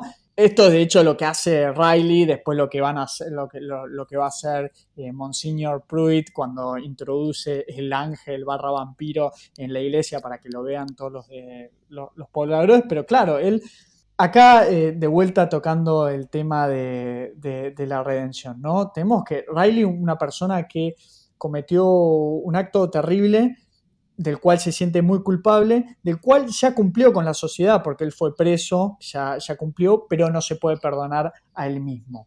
¿Y qué sucede? Cuando lo ataca este vampiro, para él es el peor de los desenlaces, la inmortalidad, porque él en su Claro. raciocinio sabía que esto eventualmente se iba a terminar, que su vida iba a llegar a un fin y que bueno, y que iba a tener una liberación. Este fue el peor de los karmas, ser convertido en un vampiro sabiendo que él nunca se iba a perdonar, porque ya a esa altura de la vida sabía que él no se podía redimir, por más de que la sociedad lo hubiese perdonado, por más de que su fe, si hubiese seguido creyendo, lo debería haber perdonado. Él va a tener que convivir con esta inmortalidad y la culpa. Era el peor de los castigos. Entonces, bueno, hace toda esta gran puesta en escena donde recrea este sueño recurrente que tiene en el bote para inmolarse, ¿no? Con la luz solar y a la vez para que Erin, más allá de que le pueda creer desde el amor todo lo que le estaba contando, iba a necesitar ver verdaderamente esto como sucumbía ante la luz solar, y es una escena que es entre desgarradora y preciosa por toda esa confesión de amor que le dice a Erin: siempre fuiste vos, te amo, entre lágrimas, muy conmovedora, y después, bueno, tenemos este cuerpo que se va calcinando, incinerando. De hecho, la vi 2 veces porque me gustó tanto. Cuando arranqué, antes de ver el capítulo siguiente, tuve que volver a ver esa escena para entrar en ese mood, y que lo aplaudo de pie a Flanagan por esa puesta en escena. Sí, sí, es muy buena y ya pone de nuevo los jugadores, ¿no? Está el tablero y empiezan bueno, estos están por acá. Él le dice, yo te tengo que demostrar, yo quiero que, si me preguntás, yo quiero que corras, pero sé que no vas a correr, cuando ocurra lo que ocurra, necesito que salves a este pueblo, que te salves, y bueno, eso es lo que termina pasando en el episodio 6, que es el que, donde se va a desarrollar la famosa Midnight Mass, ¿no? La que lleva el título, que tanto nos preguntábamos por qué se llama así. Yo al principio pensaba, antes de ver la serie, que era algo como creo que se llama la Black Mass, que es como esa famosa misa satánica, como la antimisa, que nunca se quedó muy claro si existe. Pero bueno, vemos no sé cómo se llamará como la operación misma, ¿no? De religión, que es como esta caminata, ¿no? Cantando estos cánticos mientras vamos a la iglesia, y cada uno de los personajes empieza a ir uniendo las filas, ¿no? Estas filas casi de soldados de Dios, y tenemos a los que serían los rebeldes, ¿no? A Sara, que es la médica del pueblo, que no hablamos mucho, pero bueno, es un personaje también importante, que sería la representación antropomórfica de la ciencia, ¿no? Que es el, no enemigo, pero siempre el contrapeso de la fe o de la religión, a Erin, y de malas maneras o por una cuestión que lo hablamos medio implícitamente, a Sheriff, que al principio no quería porque no quería desatar una nueva inquisición. Él cuenta de que todo lo que había pasado después del 11 de septiembre, como el musulmán como que se presume culpable, ¿no? Se presume terrorista en Estados Unidos, bueno, y no quería desatar más, pero algo le hizo ruido, y con toda esta relación que tiene el hijo, que el hijo quiere tratar de aceptar una nueva Sí, religión, quiere de nuevo, convertirse. pero porque ve cosas que le puede brindar esa religión. Así que ahí es cuando, Milagros, sí. sí, milagros, literalmente milagros. Vemos cómo empiezan a cantar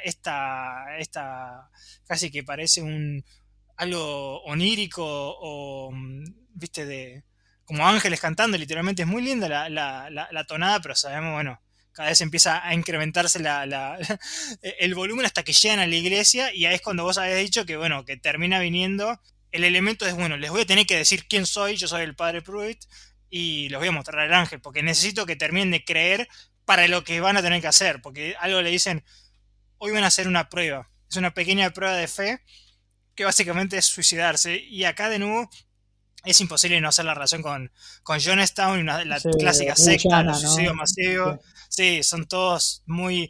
que pone de manifiesto que el fanatismo religioso es igual que una secta. No hay distinciones. Sí, y cómo se llega a ese momento, ¿no? Describiste muy bien la procesión donde hay un gran sentido de colectividad, de unión. Vemos toda esta masa del pueblo que está unida por un bien común no, por una idea en común, que es este tema de los milagros, el sentirse nuevamente conectado con la fe, los infiltrados.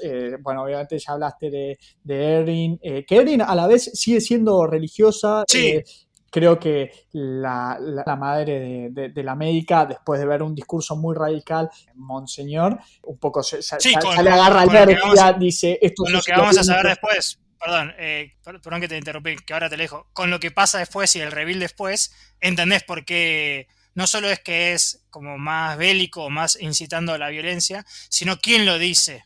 Viste que ella dice que al principio no entendés, Sí. dice, este no es el hombre que yo conocía, o algo así, perdón. Claro, ellas igual aún se unen en esa procesión porque, bueno, quieren estar en el momento donde suceda lo que va a suceder, que no saben qué es lo que va a suceder, pero bueno, Erin está ahí para salvar al pueblo y no le queda otra que estar ahí, que es donde están todos. El mismo Hassan va ahí porque lo acompaña a su hijo y, Sí, y porque, bueno, ya están empezando a pasar cosas raras, se cortó la luz en todo el pueblo, eso, sí, sí, se sí, sí, sí. corta el internet, los celulares están aislados y además se está llevando a cabo esta misa mística, ¿no? Que es, bueno, las vueltas que le tuvo que encontrar Monseñor Pruitt para dar una misa de noche porque no puede exponerse a la luz solar. Y acá es cuando les pide el más grande de los sacrificios, que entreguen la vida, se suiciden, pero dicen, bueno, para eso van a necesitar ver, y acá lo presenta al ser alado, la criatura que se presenta con túnica de sacerdote, que los deja a todos pasmados, pero a la vez envalentona mucho para que tomen el veneno. Y que esto que hablabas de que se cortó la luz, que lo lo más interesante es que los rebeldes, como vamos a llamarlos,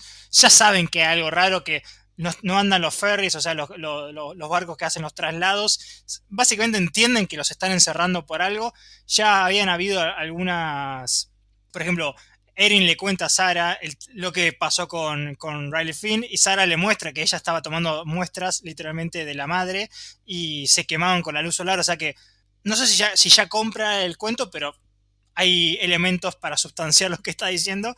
Y ya estamos llegando, viste, al desenlace final, que va a ser el último capítulo, donde se va a desatar todo. Este capítulo me hizo acordar mucho, no solo porque pasa en una iglesia, cuando el caos llega a la iglesia, que todos empiezan a suicidar y a revivir como vampiros, me hizo acordar mucho a la escena de Kingsman, ¿no? Cuando están en la iglesia, que Samuel L. Jackson como activa el chip y se vuelven todos sádicos, y está el personaje tratando de matarlos a todos, porque tiene como esa lógica de frenesí caótico, obviamente en una iglesia.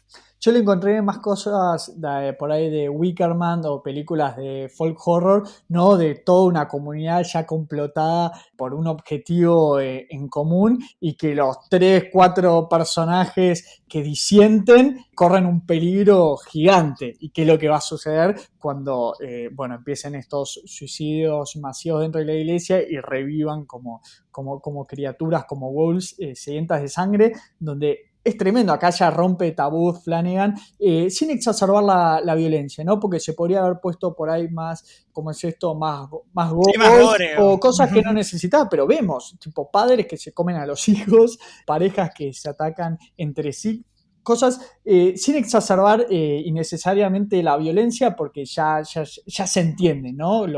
Como estos seres actúan sin raciocinio alguno, Sí, atacan a sus seres queridos, sedientos de sangre, y no necesita ser más grotesco de lo que es.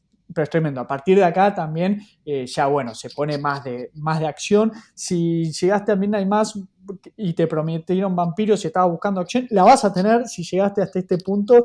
Acá creo que también se disfruta un poco porque ya hay más acción, tenemos a los personajes armados, ya se pone más al estilo La Noche de los Muertos Vivientes, ¿no? Te toma un poco esas características. Es entretenida sin perder la profundidad del mensaje que está queriendo transmitir el director. Es que construyó más o menos todo para llegar a este desenlace o el desenlace del capítulo 7. Y lo que a mí me parecía muy interesante es que nunca le da ningún tipo de herramientas a los rebeldes, nunca. O sea, cosa que pasa, Una cosa que pistola tienen con ventaja 3 los balas. vampiros. Sí, sí, tiene 3 balas, no existe o no saben el tema de las estacas, o capaz no hay forma de generar luz ultravioleta. Dijo, bueno, capaz la médica hace algo, y creo que paulatinamente nos empezamos a dar cuenta que es posiblemente que sea necesario un sacrificio común, por lo menos de los rebeldes, yo esto, hablan mucho de la palabra de virus o infección o enfermedad, y es contenerla, ¿no? O sea, si uno puede pensar, si se escapan, que sería, el plan es esta nueva iglesia de no muertos, bueno, abrir las puertas del cielo en el mundo, o sea, irse con los barcos después de purificar a los impuros, como diría Bev, y empezar a comerse a medio mundo y conquistar a medio mundo. Entonces, bueno, lo que va a terminar haciendo es sacrificándose todos los rebeldes para contener, empiezan a quemar los barcos que serían los que serían de escape, y únicamente los que te van a terminar sobreviviendo, ahora vamos a hablar bien de capítulos, son los puros, serían los niños, ¿no? El hijo o sea, el hermano de Riley Finn, no me acuerdo el nombre, y la Elisa. Pero lo que me parece tan lindo y tan, viste cómo es la ironía, ¿no? Que no tiene raciocinio, pero casi, que es el nivel de ego y en inglés está la palabra de self-righteousness, como de no sé, no es una forma de traducirlo, pero como de creencia propia de que uno es justo, o que su visión es justa, que termina comiéndole la cola a Bev, ¿no? Porque ella quema todas las casas para que no haya ningún lugar para escaparse, presumiendo de que el centro de recreación y la iglesia no se iban a quemar porque no se iban a quemar. Obra y gracia de Dios. Sí, sí, sí. Y eso termina siendo como lo que las va o sea, lo que va a poner el punto final en la vida eterna que no van a poder tener, porque uno, por un lado, que acá es donde termina dando esa redención hermosa el padre Pruitt, cuando nos enteramos que es el padre de Sarah y que tuvo una relación que nunca pudo consumar, o nunca pudo tener una relación real, y que nunca pudo tener esta familia que siempre quiso por abocarse a la religión. Y lo más interesante de este reveal, este segundo twist, es que únicamente trae el ángel para volver a, no sé si a la juventud, pero por lo menos que la madre de Sara, que no me acuerdo el nombre, Mildred era, Sí. algo así, que pueda vencer a la demencia. No sé qué plan tenía, Sí. pero básicamente quería una segunda oportunidad de poder estar con la mujer que ama. Y como siempre dijiste, lo has dicho en varios capítulos, los actos más grotescos o más aberrantes se justifican o se hacen por las razones más nobles, aparentemente, ¿no? Pero creo que acá es donde difiere. Yo siempre quise contrapesarlo durante todo este episodio, cuando uno entiende, ¿no? Padre Pruitt entiende que ellos son los lobos, ¿no? Vestidos de cordero, y Bev no lo puede entender. Porque acá, ¿no? Hay un choque en la facción, un choque interno en la facción de vampiros. Tenemos la figura de Bev, que ya está queriendo ganar más poder, que ambiciona, pero tienen dos miradas distintas sobre lo que es el rol evangelizador de la iglesia. Por un lado, Monseñor Pruitt, que lo que quiere, sí, es liberar esta peste de vampiros en el mundo y convertir a todos por igual, ¿no? Llevando la palabra del señor vampiro, sería de... Creo que tengan vida eterna. Pero compartir este don, como él lo ve, Claro. como él la ve, que es ni más ni menos que combatir a la muerte, ¿no? Que es, Claro. él dice mismo, Dios hace una metáfora entre lo que es una catarata y lo que son las plegarias de la gente. Dice, lo que Dios está escuchando todo el día es una catarata. Entonces, ¿cómo no se le va a perder a veces una plegaria mía entre todo ese ruido? Entonces, poder escapar de la muerte es como reducir el caudal de agua de esa catarata, porque ya la gente no va a pedir por salud, no va a pedir, viste, por extender su vida, porque bueno, ya tienen el regalo de la inmortalidad y él quiere compartirlo con el mundo. Por el otro lado, Bev, una fanática, quiere compartirlo con algunos. De todas maneras, el resultado es igual de desastroso, pero ella la que quiere salvar es a los que considera puros, ¿no? Y de hecho, Sí, sí, sí. Le Hassan, dice la frase, ¿no? El padre sí, Paul dice, ¿cómo lo cómo vas a elegir? elegimos? Sí. Sí, sí. Y lo definimos nosotros, ¿no? ¿Cuál es su mirada y qué peligroso eso? Y de hecho, cuando Hassan está herido, ella ni se quiere hacer, por más que es vampiro, ni siquiera se quiere sacar su sangre, dice, jamás bebería de esa sangre impura. Y se lo dice así literalmente, y que engloba mucho lo que es su mirada purista de salvar a lo que ellas consideran que están cerca de Dios y a los descargados, dejarlos de lado, que también es una visión tremenda. Pero bueno, tenemos en este último capítulo que me llamó la atención, bueno, obviamente hablaste que cada uno arrancaba con el Génesis, este termina con,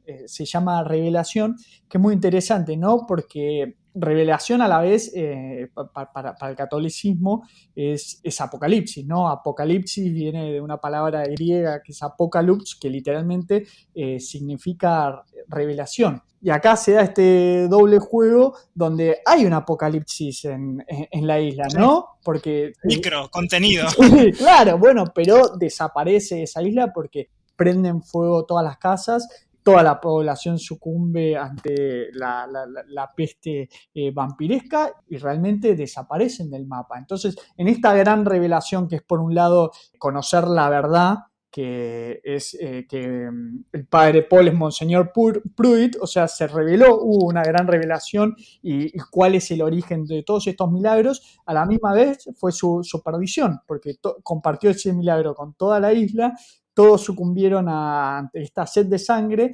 perdieron a todos sus seres queridos, que era contramano de lo que querían, que era Sí, sí. beneficiarse con la juventud para pasar más tiempo con sus seres queridos, al revés, no, atacaron a inocentes y la isla desaparece por completo. Entonces me gustó como este juego de revelación y apocalipsis, ¿no? Y desaparición y colapso de la isla con el que termina la serie, que no sé si lo hablamos tanto, pero bueno, es una gran metáfora sobre lo que significa la muerte, sobre las grandes preguntas que quiere responder Mike Flanagan sobre el sentido de la existencia y qué hay una vez que dejamos de existir, si es que dejamos de existir. Y con esto que hablabas de la relación entre Bev y el sheriff Hassan, me parece muy bueno como, y está hecho a propósito, ¿no? O sea, cuando se está viniendo el ocaso, vemos los dos personajes, los tres personajes, ¿no? La familia del sheriff y Bev, más o menos al mismo tiempo van a morir. Y es muy bueno el contraste, ¿no? Eso ya dentro de su religión musulmana o dentro de la fe, están aceptando irse pacíficamente al otro plano, ¿no? Haciendo, no sé bien cómo se llamará, ¿no? Pero el ritual propio de cómo profesan la fe, que es arrodillándose, ¿viste? Hay como una especie de ritual. Y la otra está en un nivel tan, no sé cómo decirlo, tan vergonzosamente humano, ¿no? De aferrarse a vivir, que acá a mí me parece tan irónicamente, es tan irónico, digo, que supuestamente sos tan religiosa y dentro de la religión uno presume, por lo menos en el catolicismo, como muchísimas, que hay un más allá eterno, no entiendo por qué estás tan desesperada por aferrarte a la vida. Que a mí, acá es donde queda de manifiesto que ella no es religiosa y es únicamente una fanática, pero del poder, de tratar de tener poder. Por eso es muy bueno cómo eligen los momentos finales de todos los protagonistas, porque básicamente van a morir todos acá, desde el pueblo que ya se dio cuenta del mal que hizo y más o menos se perdonó entre sí, porque en un momento hay citas que son casi irónicas de, bueno, creo que maté a mi madre, dice un monaguillo, y empiezan a cantar todos alrededor de Annie y Ed, que son los padres de Riley Flynn, empiezan a cantar Nearer My God to Thee, que había leído, no lo sabía, que se supone que es la canción que tocó la banda antes que se hunde el Titanic, incomprobable, pero bueno, hay historiadores que dicen eso y me gusta, ¿no? Porque, bueno, están como esperando ese sol los va a aniquilar, pero hay un sentimiento de comunidad, ¿no? De irnos todos en paz, en comunión, contrapuesto con esa, ¿viste? Casi esa serpiente que está sola y que está, la escena que está como desesperadamente cavando un hueco es muy poderosa. Así que es muy bueno este capítulo, como es muy tranquilo, o sea, el conflicto se resuelve antes de que falten 20 minutos. Es que ahí Flanagan apela, creo que a una justicia divina poética. Justo Sí, sí, sí. la muerte de Beb es patética Sí, sí, en sí. contraposición a lo que es la muerte del resto del pueblo, ¿no? De todos, obviamente, convertidos, pero siguen en esta comunidad cantando estos cánticos angelicales mientras son tocados por la luz del sol, que es muy parecida a quizá no parecida, pero es como la muerte de Riley, ¿no? Entregándose a la luz del sol para terminar con esto, mientras que Bev desesperada arañando la arena, ¿no? Para meter la cabeza. Ya lo hablamos en otros episodios, esta figura del ñandú, ¿no? De esconder, o del avestruz, de esconder la cabeza debajo de la tierra, creyendo que los problemas se van a solucionar solo. Se da esto de la autoprofecía no, sino de la profecía autocumplida, de que ella pregonó tanto sobre el mal que iba a llegar a la tierra, que finalmente ella fue la que trajo el mal y la devastación a la isla, y en el último momento se quiere aferrar a lo que puede, que es su propia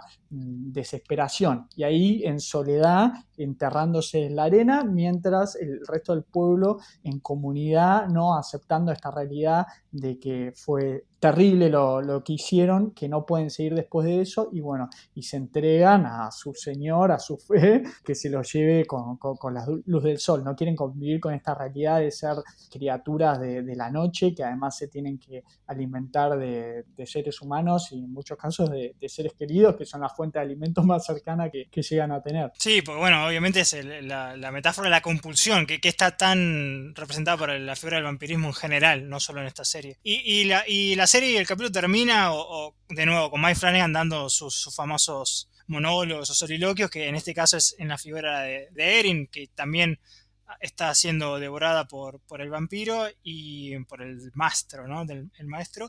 Y acá da como un remix del monólogo que tiene en el capítulo 4 Riley, que es que hay después de la muerte, ella que acaba hoy para mí es Mike Flanagan, porque el speech me hizo acordar mucho a Carl Sagan, que es el que termina escribiendo, ¿no? El libro que se llama Little Pale Blue Dot, que es el que donde termina, por lo que dice Mike Flanagan en su ensayo, como que reconfigurando su espiritualidad en algo más científico, pone un punto en el medio entre la religión o la espiritualidad y literalmente los átomos y el cosmos. Y bueno, y el personaje de Kate Siegel termina dando este speech de quién es o qué es ser, o sea, qué es ella, y bueno, que me parece muy lindo.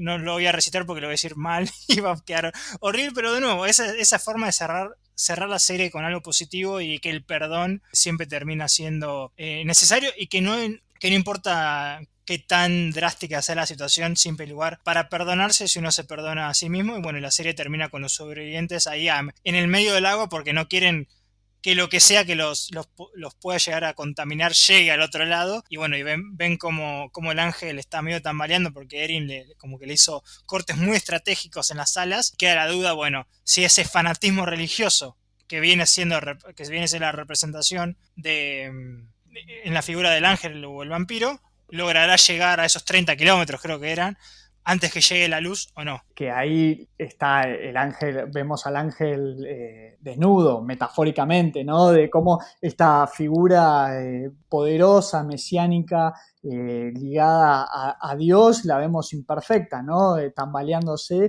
aleteando como un pichón recién nacido, ¿no? Ya perdió su apogeo y casi arrastrándose en las alturas, buscando refugio y después de un frenesí de alimentarse como un animal, ¿no? Entregado a su vicio y a su propia supervivencia, ¿no? Ahí se desnuda de las vestiduras celestiales para ser esta criatura, ¿no? De la, ¿cómo es esto? De las profundidades. Lo que mencionabas de Carl Sagan, se nota muchísimo la influencia en Mike Flanagan, claramente debió ser un gran fanático. Yo lo vi mucho en el personaje de Riley, ¿no? Como habíamos hablado, de cómo mezcla ciencia con un poco de poesía y sentimentalismo, que era algo que muy de Carl Sagan. De hecho, él bueno, obviamente un científico o un divulgador científico envió una sonda al espacio con canciones de amor para las civilizaciones extraterrestres. Tenía como esas cosas, ¿no? Generalmente relacionamos la figura del científico con alguien frío y alguien que carece de sentimientos y que es alguien muy racional, y lo vemos en el personaje de Riley, que si bien se maneja mucho por la lógica y todo, también tiene este carácter, viste, muy cálido y muy ligado a los sentimientos, como bueno, la figura de Carl Sagan. Sí, sí, claramente, bueno, y también lo dice en el ensayo cómo termina encontrando, ¿no? Una forma de dentro de la ciencia, dentro de el cosmos, poner de manifiesto, ¿no? Que el más allá puede ser simplemente, como decía Carl Sagan, ¿no? We are made of star stuff, estamos hechos de cosas de las estrellas, entonces nuestros átomos vienen desde el Big Bang y generarán otras cosas. Es una forma muy linda bueno, de poder creer o decir que nosotros vamos a componer algo y que somos compuestos de cosas que vinieron antes. Así que bueno, esta es cómo termina una serie que no tengo hoy en día forma de responder si me gusta más, menos o igual que cualquiera de las tres. Creo que tiene capaz los mejores personajes construidos, pero lo que me queda así como de manifiesto es que Mike sigue puliendo sus herramientas. No sé cuándo va a dar esa obra maestra, pero por ahora nosotros estábamos buscando nuestra ballena blanca, porque ninguna película nos había como volado la cabeza de las que venimos viendo en el género. Creo que esta obviamente no es una película, pero por lo menos es la contendiente, ¿no? Creo que tenemos al día de hoy. Y se notó, bueno, disfruté muchísimo discutir este episodio. Tiene un montón de cosas que obviamente tenemos un límite, un espectro temporal en el que podemos hablarlo y analizarlo, y no, quedan muchas cosas para seguir discutiéndolo, y bueno, por ahí vendrán de vuelta en otros episodios cosas que podamos relacionar, pero una verdadera obra maestra, obviamente como toda obra maestra, con sus imperfecciones, que la noté cero pretenciosa, muy honesta, y un mensaje muy claro de cuál es su mirada y lo que quería contar, ¿no? Y se nota después de leer, que recomiendo mucho que lean el ensayo que escribió Flanagan sobre lo que fue su experiencia con esta serie, porque se nota el toque personal y el amor que le dio al guión, mismo a las locaciones, a cómo construyeron. Crockett es una isla que la tuvieron que, o sea, todo el set tuvieron que hacer, no era un pueblo que tomaron de locación, sino que, bueno, después los agarró la pandemia y quedaron los sets abandonados, y bueno, después cuando retomaron las grabaciones, eso sirvió para dar, ¿no? Como Desgaste. claro, una estética de desgaste que era verdadera, ¿no? Viste, el moho y como es esto, la humedad se coló en la locación y le dio, y se nota, ¿no? Ese aura de abandono que era la que quería transmitir con este pueblo muerto que intenta revivir a través de la fe, y bueno, y todo lo que significa la resurrección en el catolicismo, y cómo está, bueno, con esta figura que tenemos una resurrección, pero a partir de estas figuras míticas que son los vampiros. Seguramente lo podemos poner ahí como link dentro de la descripción del capítulo, ahí podemos poner la nota, está muy buena, y también te habla de todo el proceso. Es un proceso de 10 años que le tomó hacer este proyecto, y en el medio de esos 10 años fue su lucha con el alcoholismo hasta que lo pudo aceptar. Entonces, de nuevo, creo que revaloriza mucho la obra. Esto fue Midnight Mass, serie de Mike Flanagan, discutiéndola acá en el invernadero. Ale, ¿nos querés decir las redes? Sí, nuestro Instagram es Invernadero Horror, así que bueno, coméntenos ahí como siempre. Ya arrancamos a full con el mes, ¿no? El mes del horror. Nuestra siguiente cita va a ser con VHS 94, con muchas ganas de poder hablar de esa saga y de la nueva entrega, ¿no? Los esperamos para el próximo episodio discutiendo VHS, que ya también veníamos con el hype acá de discutir Mike Flanagan. Ahora venimos con el hype de ver otra nueva obra de nuestro querido director indonés Timo Thayanto, y entonces los esperamos en la próxima a seguir discutiendo mucho más terror. Mi nombre es Jesús Allende. El mío es Alejandro Giribone. Hasta la próxima, chao. Chao.